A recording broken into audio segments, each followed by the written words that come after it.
Hi everyone, Sean here with BrokerBot.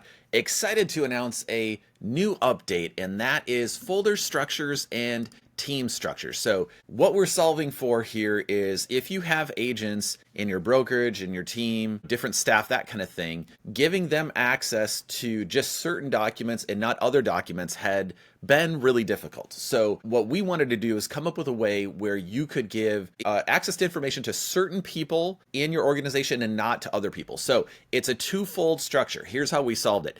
One is within the folder structure. We have created not just internal organization-wide, but specific folders of information that are only accessible to either specific users or specific teams of users. And so naturally, the other part of what we had to solve for here was we had to create groups. As an example, you could create, let's say you have multiple MLSs that your brokerage services, you could create one group and call it MLS1, and then you could go here, add members. You could add just certain people into that group for MLS1. And this would be like, let's say you don't want MLS2 users to have access to all the information or get confused with information in MLS1. So we create a group called MLS1. And then here we're going to create a folder called MLS1. And we're going to make sure that only specific users have access to that information. So we're going to go here, we're going to go to sharing, and instead of selecting even just specific users, I can select a group of users. So this way, this is nice and clean. Whenever I want to share information with a specific group of people, all I have to do is add that information,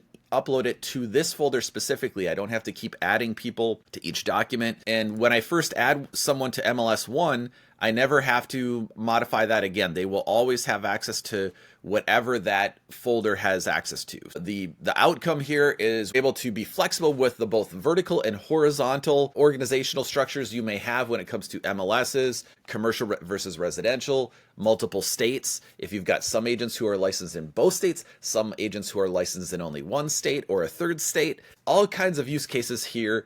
So go in, take advantage of it, test out that knowledge center folder structure for specific users and the group structure, which also helps you to easily manage that. Go make good use of it, and we'll see you in the next one.